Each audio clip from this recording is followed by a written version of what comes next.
Bienvenue à Les Affaires Brassicole, votre balado sur l'entrepreneuriat brassicole du Québec, avec Leonardo Calcagno de Baron Mac.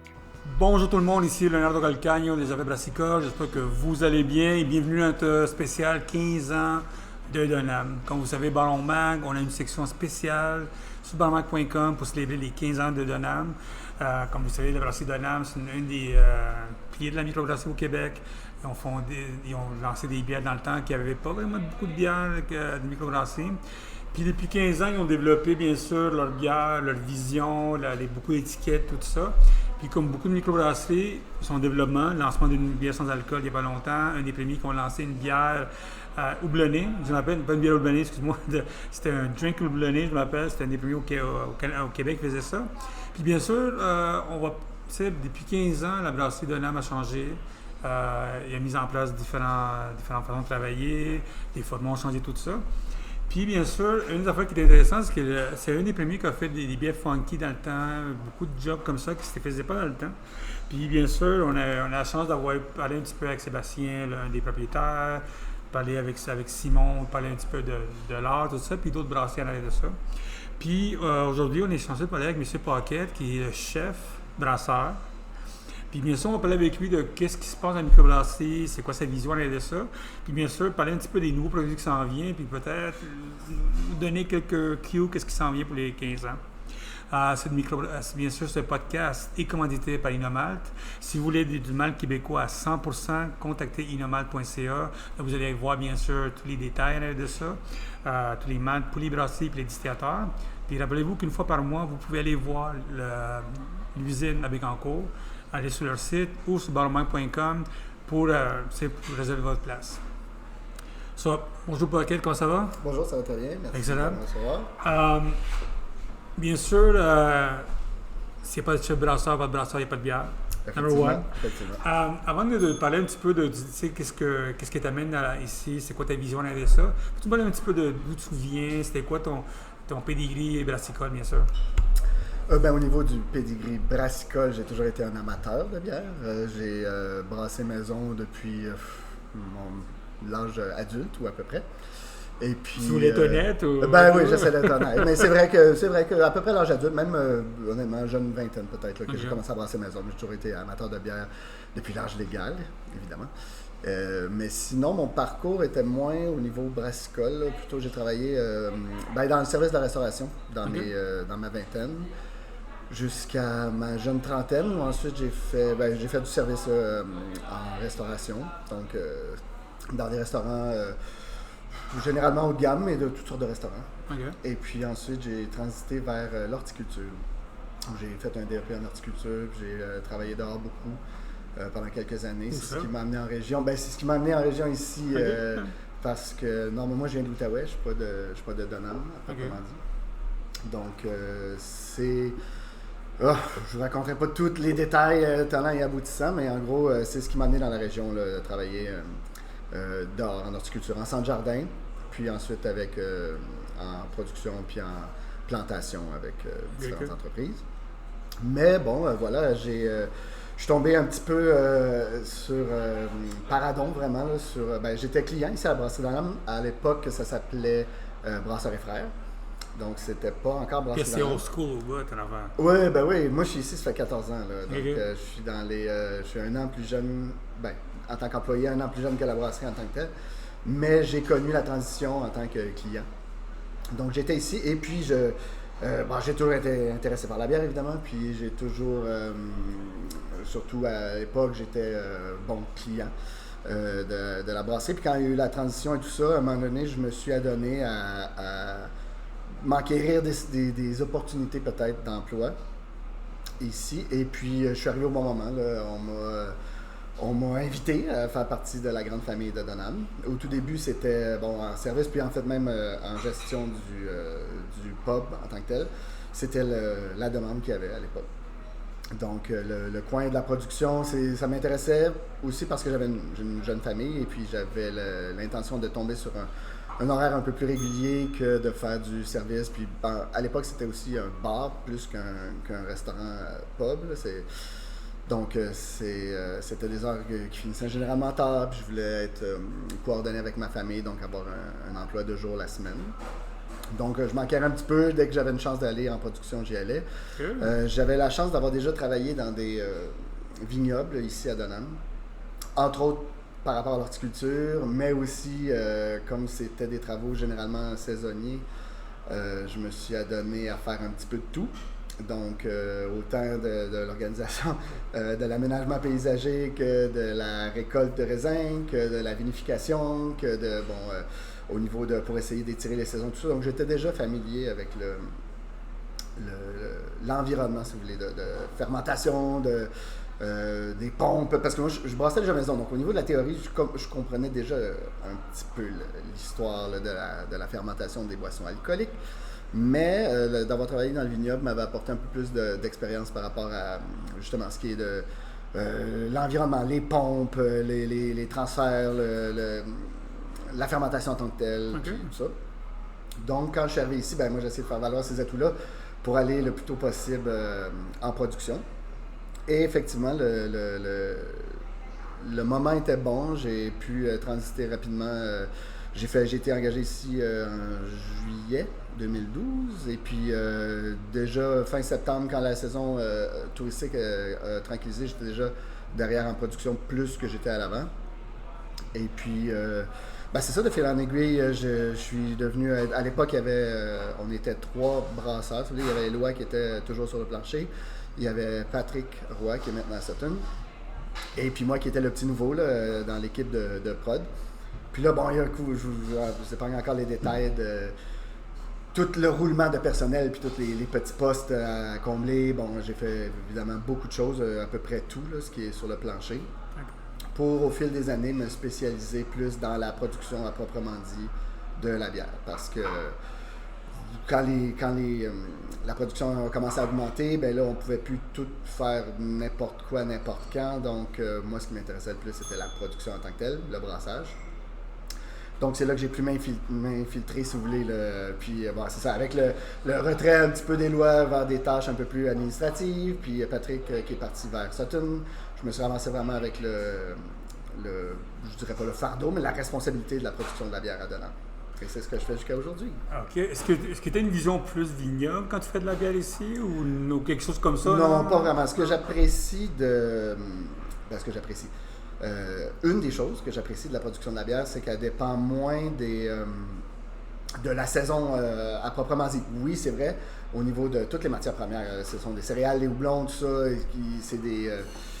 c'est des intrants qui sont tributaires du climat. Donc, c'est toujours un enjeu, mais c'est moins direct quand on est une brasserie qui peut se procurer des maltes de n'importe où dans le monde, et puis d'avoir des intrants qui, même s'ils varient selon les saisons, ont été normalisés par d'autres métiers, comme n'importe qui font les malteries, là, que ce soit du champ, de l'orge ou du blé ou peu importe, jusqu'à la brasserie. Il y a eu beaucoup d'interventions donc, qui assurent une certaine stabilité des matières premières.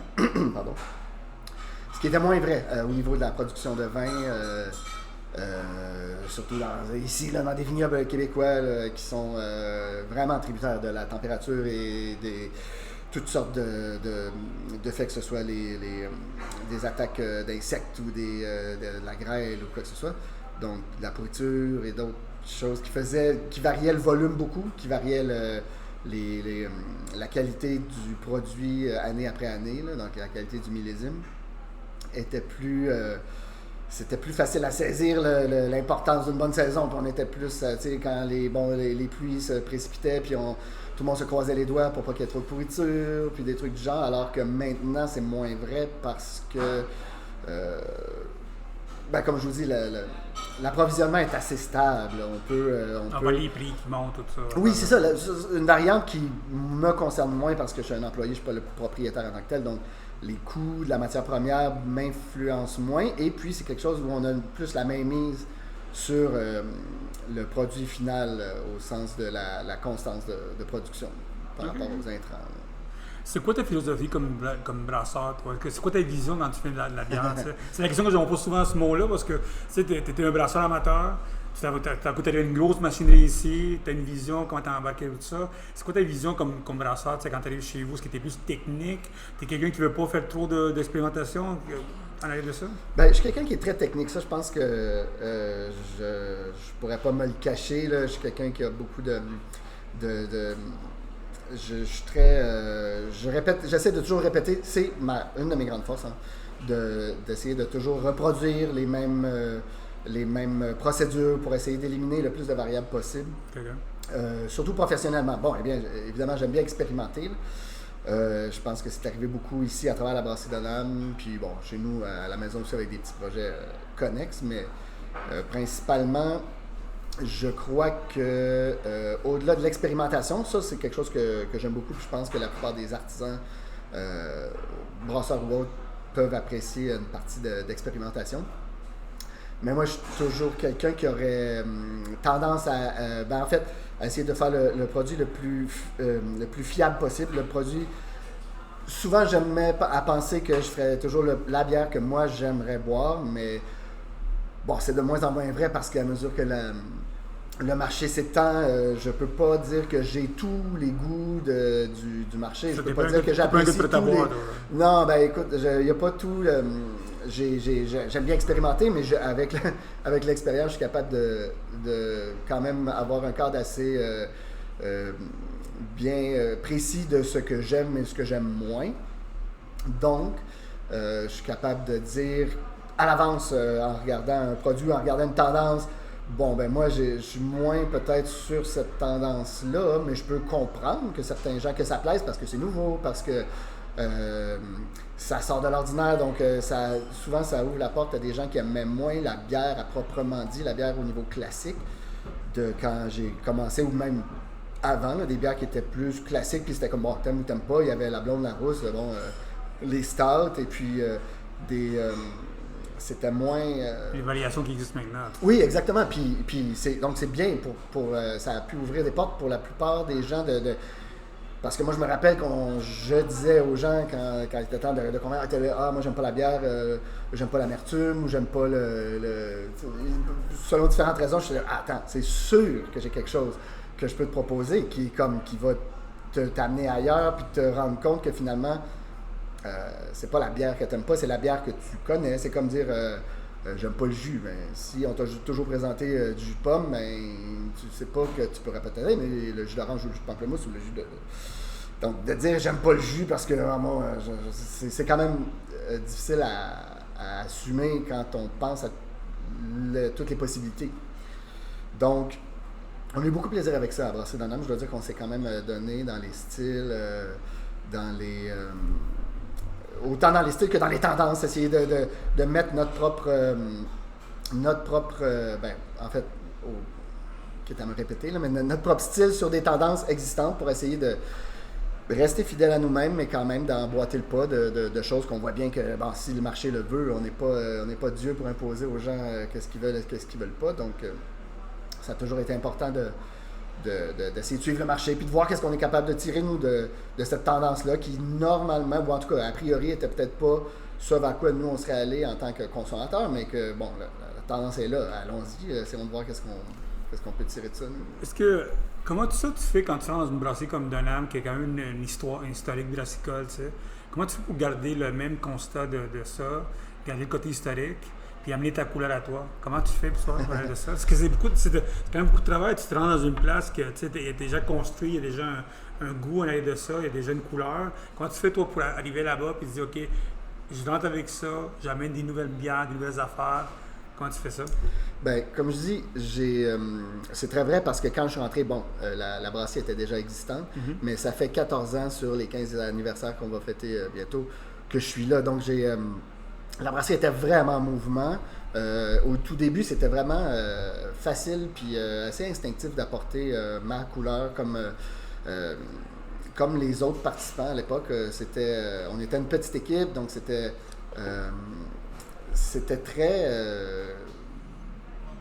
camarade, c'est comme la franche camaraderie, c'était bien On discutait tout le temps, on lunchait tout le monde ensemble. C'était tout le monde mettait la main à la pâte. Donc, les idées brassaient, puis c'était vraiment dans un monde en effervescence. Donc, c'était facile, ça coulait. C'était super motivant d'apporter des idées, puis d'essayer de diriger des pistes par rapport à ce qui pourrait être intéressant de faire et tout ça.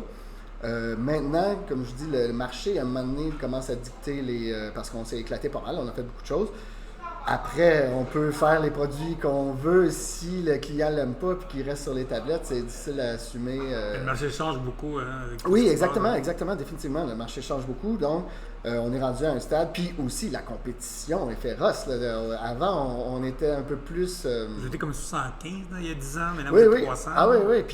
Puis c'était, encore une fois, j'ai l'impression que tout le monde avait un petit peu son style. Donc, c'était super intéressant de faire des collaborations, ce qui se fait encore. Des collaborations avec les autres brasseries. Moi, j'ai toujours trouvé ça fascinant comment dans le monde brassicole, justement, la compétition devient hyper amicale. Là. Tout le monde est content en tout cas, dans les sphères que j'ai fréquentées, là, tout le monde est content du succès de son voisin. Tout le monde est content de voir une entreprise qui marche, de voir que le milieu brassicole se développe, puis qu'il y a beaucoup de gens intéressés, des gens passionnés et passionnants. Ça a toujours été, pour moi, quelque chose que je trouvais vraiment fascinant, parce que c'est pas dans toutes les sphères qu'on est content pour le succès de notre rival. Oui, c'est ça, là, parce qu'en fait, c'est vraiment ça, à la base. Quand on est sur les tablettes, tout le monde veut avoir son produit sélectionné, mais moi, j'en reviens pas comment c'est autant... C'est vrai qu'on veut vendre, c'est comme n'importe qui, on veut survivre en tant qu'entreprise, mais on est content de collaborer puis d'avoir des rapports vraiment amicaux, sincères avec d'autres brasseries qui sont à la base nos compétiteurs.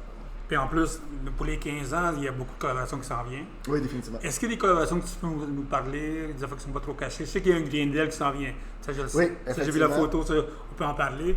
Mais est-ce qu'il y a d'autres affaires qui s'en viennent? Puis en même temps, ma deuxième question, comment on fait pour 15 ans d'anniversaire avec des bières collaboratives? À quoi tu penses à ça? Tu te mets, tu dis, OK, je vais sortir des vieilles affaires, un peu comme des vieilles recettes, puis on les refait tout de suite. Comment on fait pour célébrer 15 ans de parcours brassicole avec d'autres collaborations ici? Ben, c'est difficile à dire parce qu'encore là, il y a plusieurs visions, plusieurs façons de le faire. On a un petit peu de toutes ces options-là, de sortir des vieilles recettes. Il y a des projets qui sont difficilement concrétisables, des fois parce que les aléas de la vie font que des fois on est un petit peu pris par des choses comme là, on a eu un bris mécanique en brasserie qui nous empêche en ce moment là, de faire des projets qui étaient définitivement dans la mire pour le 15e anniversaire. Mm-hmm. La chance qu'on a, c'est que on a le 15e anniversaire se fête normalement au mois de mai. C'est notre anniversaire, fin mai. Et puis, cette année, on le fait comme un peu en deux temps. On va faire un anniversaire au mois de mai et puis un anniversaire au mois d'août, okay. Après à la mi-août.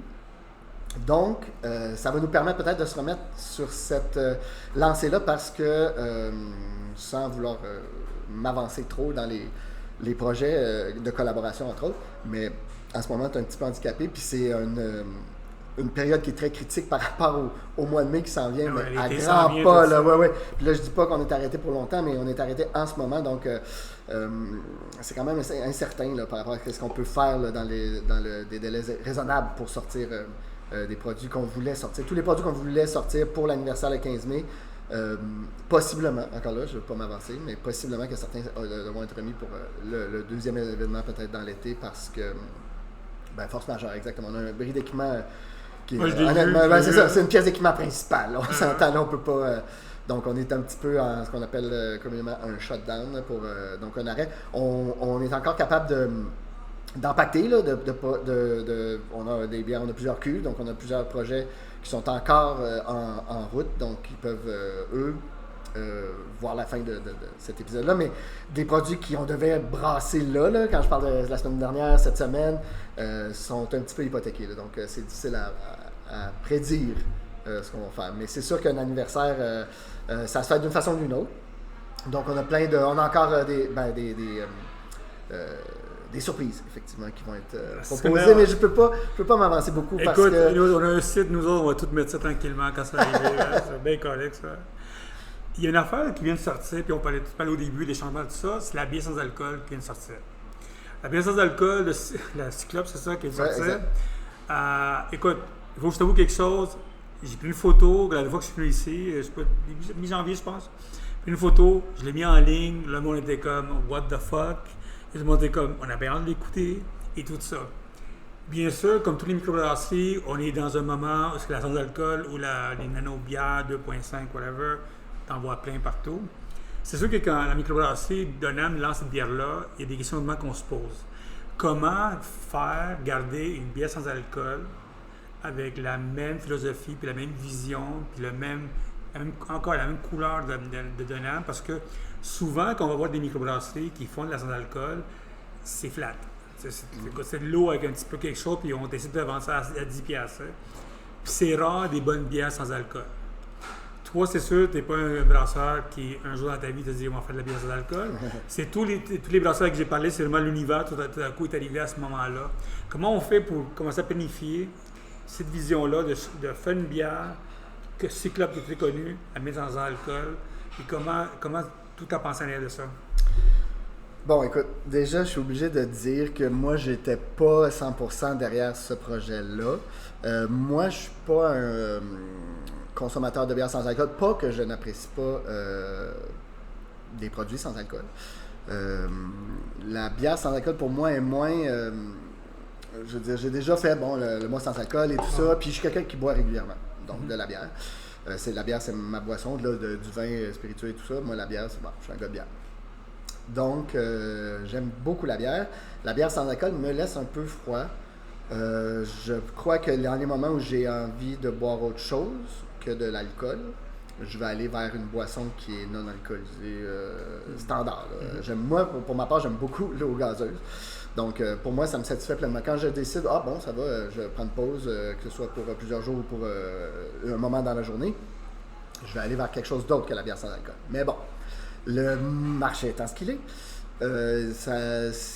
c'est rapidement devenu une tendance qui était difficile à éviter, qu'il fallait se rendre à l'évidence parce que c'est ça que c'était... Il faut. C'est ça, exactement. Il y a un marché pour ça.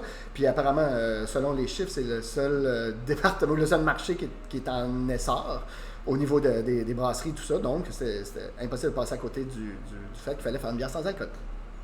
Voilà. Ceci dit, moi, étant ce que je suis aussi, je suis quelqu'un de très méticuleux, très pointilleux. J'ai beaucoup d'appréhension et de toc, des trucs de genre, puis je sais que c'est quelque chose qui est assez dangereux, la bière sans alcool, au sens où il y a deux façons de sortir un produit sans alcool. Puis là, encore là, je parle, il y a un produit sans alcool et un produit très légèrement alcoolisé, ce qu'on appelle la 0.5. Ah ouais. Donc, il y a deux façons de s'y prendre. Soit faire une bière alcoolisée et en soutirer l'alcool, ce qui est généralement une méthode assez...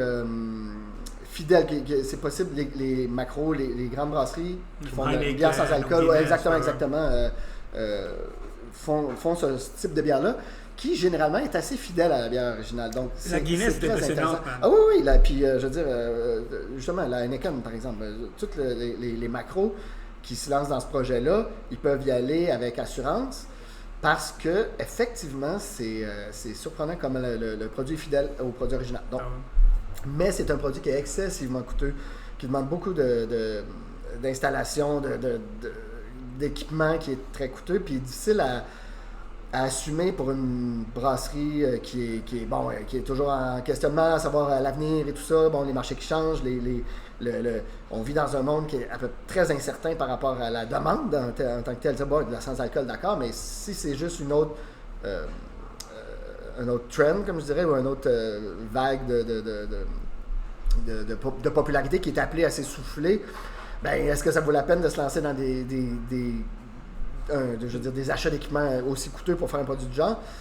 C'est difficile à gérer. Donc, il y a la deuxième option, qui est celle que nous, on a abordée, en tout cas pour le moment, parce que ça implique beaucoup moins beaucoup moins d'efforts financiers, c'est de faire une bière légèrement alcoolisée, donc, ou à peu près pas alcoolisée, ce qui est toléré par la loi, donc une 0.5. Donc nous, c'est vers ça qu'on est allé. Et puis, dans les choix qu'on a faits, il y avait différentes optiques par rapport à faire une bière sans alcool. Nous, ce qu'on a choisi, c'était de faire une bière qui était goûteuse quand même. Parce qu'effectivement, je crois aussi qu'un des gros problèmes avec les bières sans alcool, c'est qu'elles sont, je dirais pas insipides, là, mais elles sont pas très intéressantes au niveau du goût. Moi, ça me rappelle souvent le mou froid. Parce que moi, comme étant brasseur, je goûte souvent le jus sucré, le mou, donc le jus qui est extrait des céréales avant qu'il fermente et devienne d'alcool. Donc, moi, une bière sans alcool me rappelle un peu ce jus-là, le mou, froid. Et puis, autant j'apprécie le goût en sachant que ça va devenir quelque chose d'autre plus tard. J'apprécie le goût du mou, mais c'est à des fins professionnelles. J'apprécie goûter, j'apprécie voir, déceler un petit peu, essayer de m'imaginer ce que ça va devenir. Mais quand je le bois comme produit fini, je trouve ça moins intéressant. Donc, nous, l'idée, c'était de faire un produit qui se démarquait un petit peu de ça. Et comme on a un gros vendeur qui est la Cyclope, qui est un produit qui est très goûteux, donc très houblonné, on est allé vers cette optique-là en se disant que le fait d'avoir une quantité respectable de houblon pourrait quand même balancer là, pour le côté un peu malté, pour pas dire sucré de la bière sans alcool, parce que ce qu'on parle de faire, en fait, c'est une fermentation, mais ultra légère. Donc, à la base, il faut faire un produit qui a très peu de sucre et lui en donner un petit peu moins en faisant une fermentation hyper légère pour un peu quand même transformer, permettre à la fermentation d'altérer le goût du jus sucré, tout simplement, pour en donner un produit qui semble être. Parce que moi, j'aimerais que ce soit sec à mon goût. À moi, si on peut faire une bière sans alcool ou avec peu d'alcool sèche, je serais plus réceptif à ce genre de produit. Moi, je suis quelqu'un qui aime un produit avec très peu de sucre résiduel. J'aime moins, moi, les bières sucrées, les doubles de ce monde et les bières qui conservent beaucoup de sucre résiduel. Je me suis développé avec les années, comme je disais tantôt. Je sais très bien ce que j'aime pas. Au-delà de ce qu'on fait, j'aime faire différents produits de différentes acabits pour m'amuser avec ça. Mais quand je consomme, je sais ce que j'aime et moi, j'aime des produits qui sont plus secs. Donc, une extraction d'alcool, pour moi, serait plus intéressant au niveau de ma propre consommation avec une bière sans alcool, admettons. Au-delà de ça, l'idée de mettre plus de houblon, d'essayer de pallier un petit peu à ce goût sucré-là avec c'est pas vraiment une amertume, c'est plutôt parce que le houblon en tant que tel a un goût qui équilibre un petit peu peut-être le sucre du malt. Là. Donc nous, ce qu'on a opté, c'était pour des houblons qui ont été sortis par cryogénisation. Là. Donc c'est à défaut d'utiliser des houblons réguliers, on a pris des houblons qui sont hyper concentrés en acide alpha et compagnie. Donc, ça nous a permis d'en mettre moins, mais d'avoir un meilleur rapport. Parce que quand on s'entend là, tout est une question d'équilibre. Donc, quand on fait un produit qui est hyper bas en taux de sucre à la base, déjà une fois, mettons, le processus brassicole fait, là, une fois l'extraction du sucre des céréales fait, on veut avoir quelque chose déjà qui est très léger en degré plat, en taux de sucre général. Et puis, en enlever juste un tout petit peu. Là. Donc, c'est quelque chose qui est assez touché puis qui donne un résultat normalement assez neutre. Donc, d'avoir un apport de houblon, on peut pas jeter des masses de houblon dedans, ça va être débalancé. Donc, l'idée d'avoir un houblon hyper concentré et en mettre moins, c'était l'avenue qu'on a choisie. Moi, je trouve honnêtement, puis c'est pas pour prêcher pour ma propre paroisse, je trouve que le produit qu'on a sorti est quand même tout à fait respectable. Mais moi, j'ai parlé avec du monde, ils m'ont dit que c'était extrêmement bon. Tant mieux. Ça fonctionnait bien, c'était ce qu'on attendait, tout ça, qu'on a eu peur au début, mais ça fonctionne. Ben, moi, j'ai eu peur, puis honnêtement, parce que, en fait, c'est très... au-delà du goût, un produit sans alcool n'a pas le système de défense qu'un produit alcoolisé a. Il peut pas... l'alcool apporte un système immunitaire, si vous voulez, au produit, au sens où la plupart des bactéries ne peuvent pas se développer passé un certain seuil d'alcool. C'est pour ça que au Moyen-Âge, puis pas juste au Moyen-Âge, mais à travers l'histoire, on buvait de l'alcool à faible taux d'alcool, de la bière à faible taux d'alcool, puis on donnait ça aux paysans, puis on donnait ça aux travailleurs, puis tout ça. Parce que c'était plus sûr pour la santé que de boire de l'eau qui n'était pas nécessairement... On ne savait pas toujours... on comprenait pas toujours pourquoi l'eau nous rendait malade ou des trucs du genre. Puis avant la pasteurisation et tout ça.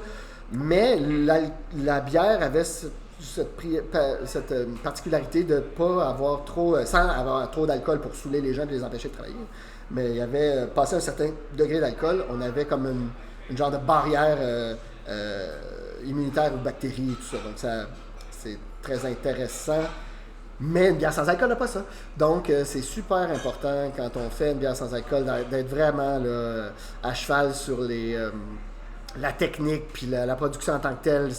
Il faut infuser les céréales à une température extrême, pas extrême, mais nettement plus haute qu'une bière standard pour empêcher les enzymes qui font normalement la conversion entre des sucres. Bon, pour faire une histoire courte, pour convertir les sucres complexes qui sont dans les céréales en sucres simples qui vont être digérables ou digérables, disons, par les levures, ben normalement, on va aller dans une température qui permet aux enzymes de convertir ces sucres complexes-là en sucres simples pour qu'ils soient assimilables par les levures. Mais là, on veut faire l'inverse. Donc, on veut encore du jus et du sucre de céréales, mais on veut que les chaînes de sucre d'amidon demeurent complexes pour empêcher la levure de les fermenter, pour pas qu'on se trouve avec une bière qui finalement se ramasse à 2 ou 3% d'alcool. Donc, c'est des... c'est de la job. Oui, c'est de la job. Puis c'est pas des paramètres avec lesquels moi j'étais habitué de travailler. Normalement, j'avais des...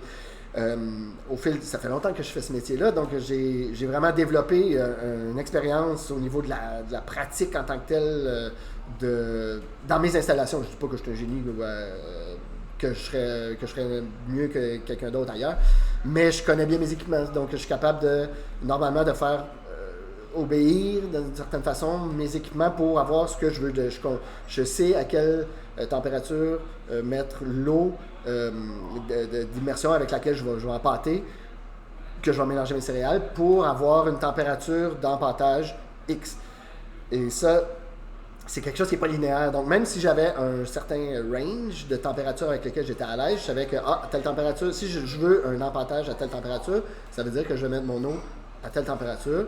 Et puis, dépendamment de la quantité d'eau que j'ai intégrée dans mon empâtage, ben, il y avait toutes sortes de variables qui rentrent en milieu, en jeu là-dedans.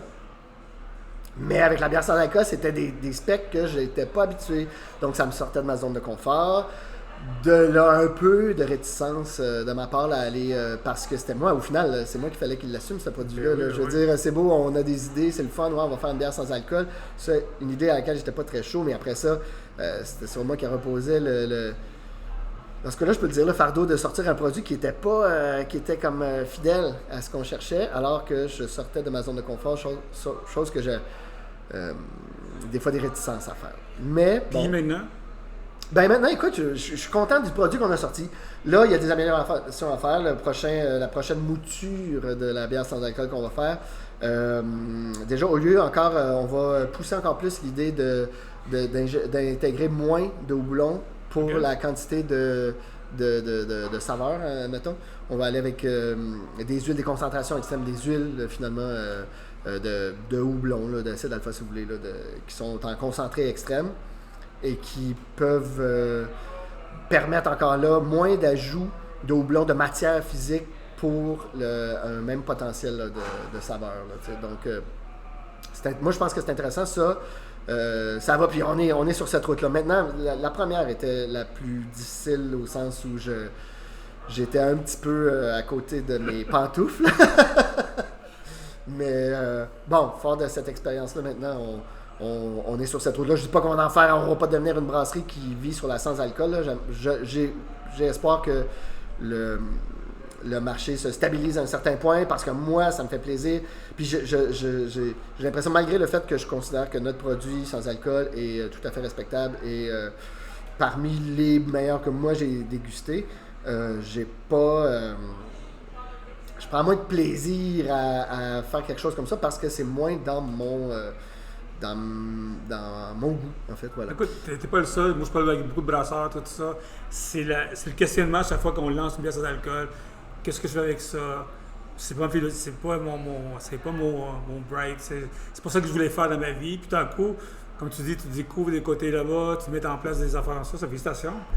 Pour les 15 ans de brasserie Donham, comment tu vois le futur de la microbrasserie, tu sais, les brasseurs? C'est le brasseur. Comment tu vois le brasseur dans, disons, le futur au Québec, toi? Ben encore là, c'est assez nébuleux. Je pense qu'on vit dans une époque qui est très difficile à saisir par rapport à ce qui peut être de l'avenir. Moi, j'ai l'impression... J'aime pas quelqu'un de dire... Je suis pas quelqu'un qui est pessimiste, mais je peux dire qu'il y a quelques années, là, mettons 10 ans, même 5 ans passés, j'étais vraiment enthousiaste. Je voyais pas la fin de cette manne qui était la microbrasserie, puis le développement de nouveaux styles, puis le client, en fait, les gens en général, là, la communauté, que ce soit brassicole ou même juste les festivaliers ou appelons-les comme les consommateurs aimaient beaucoup. Puis il y avait un emballement qui était sans précédent, puis on aurait dit que c'était sans fin. OK. Par rapport à tous les nouveaux styles, on découvert, oh mon Dieu, la bière sûre, oh mon Dieu, des fruits dans de la bière. Ah, puis là, tous les styles qui sont mis à pouf tomber, là, puis c'était comme si on verrait pas. Il y a toujours quelque chose qu'on peut sortir. Il y a toujours un nouveau produit. Il va toujours avoir une nouvelle tendance, toujours un nouveau produit. Là où j'ai un peu plus une réserve, c'est par rapport à au commerce en tant que tel, la consommation d'alcool en général. Quelque chose qui est pas que je désapprouve pas, mais les gens boivent moins. Est-ce que c'est de moins en moins ou est-ce que c'est juste moins? Là, est-ce que c'est De mieux en épisode? Oui, de mieux en mieux, certain. Ça, c'est une chose qui me rassure au sens où oui, les gens ont dit on boit moins, on boit mieux. Ce qui est tout à fait louable. Surtout au sens où nous, on ne se cachera pas, c'est un produit de luxe maintenant. Là, la bière de microbrasserie, c'est pas, je veux dire, si les gens avaient à choisir, si on était obligé de boire, puis un certain taux, une certaine quantité d'alcool par jour, puis que c'était obligé, ben les gens ils se rangeraient vers le produit le plus meilleur marché possible, ce qui est tout à fait compréhensible.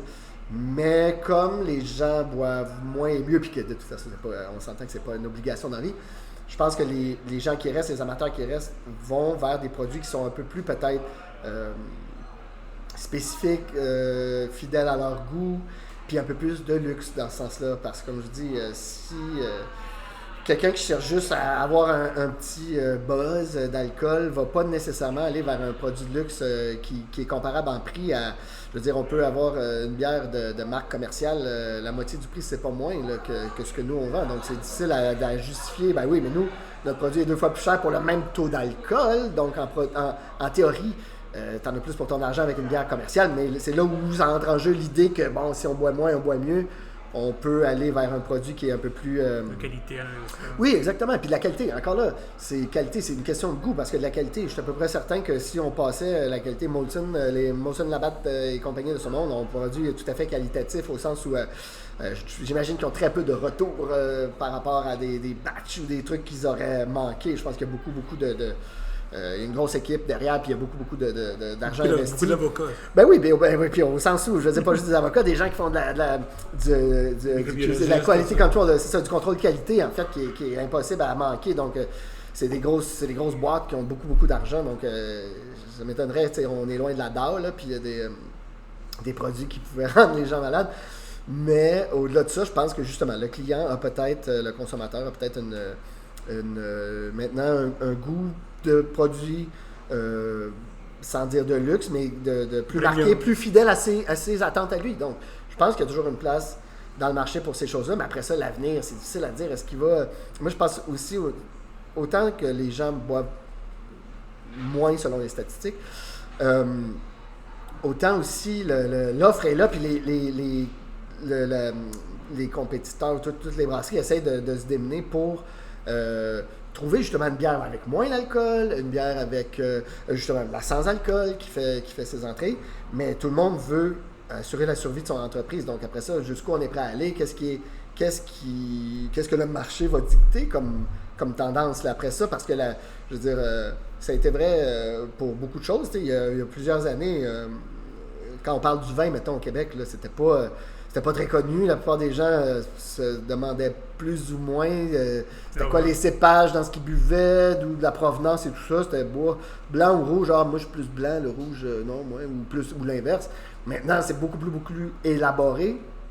Donc, ça permet à des entreprises de se spécialiser, de trouver puis même au marché de s'élargir. Puis, effectivement, je pense que les vins, mettons, de moins bonne qualité, des vins génériques ont peut-être vu une baisse de marché par rapport à justement les gens boivent moins, donc boivent mieux, donc s'orientent vers des produits qui vont leur faire plaisir pour vrai, au lieu juste de dire moi j'ai pris une bouteille de blanc et une bouteille de rouge puis pour les inviter pour le souper, puis on va voir qui prend quoi, puis c'est tout. Là. Donc je pense que c'est très intéressant, mais incertain par rapport à les tendances au niveau de que ce soit la consommation d'alcool, que la demande par rapport à ce genre de produits, que ce soit en microbrasserie ou en général, c'est nébuleux. Comme je dis, je ne veux pas être pessimiste parce que je ne sais pas, mais on peut dire que c'est incertain parce que si la tendance se menait en disant non, finalement l'alcool c'est mal, ce serait probablement une mauvaise nouvelle, puis il y aurait des réajustements à faire pour les personnes qui vivent de ce marché-là.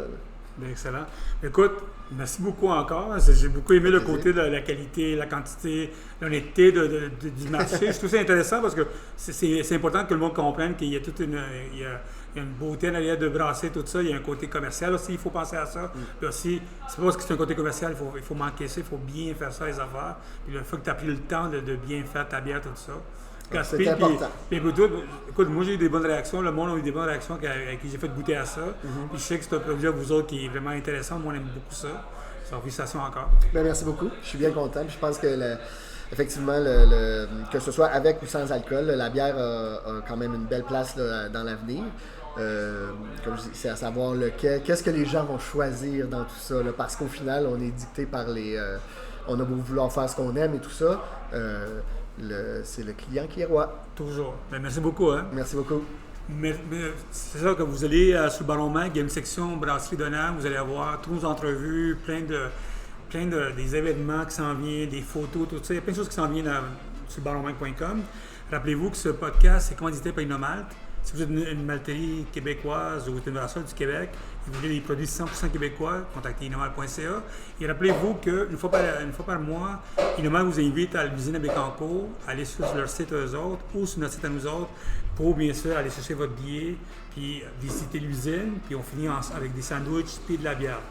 Qu'est-ce que vous faites de plus? Merci beaucoup et à la prochaine.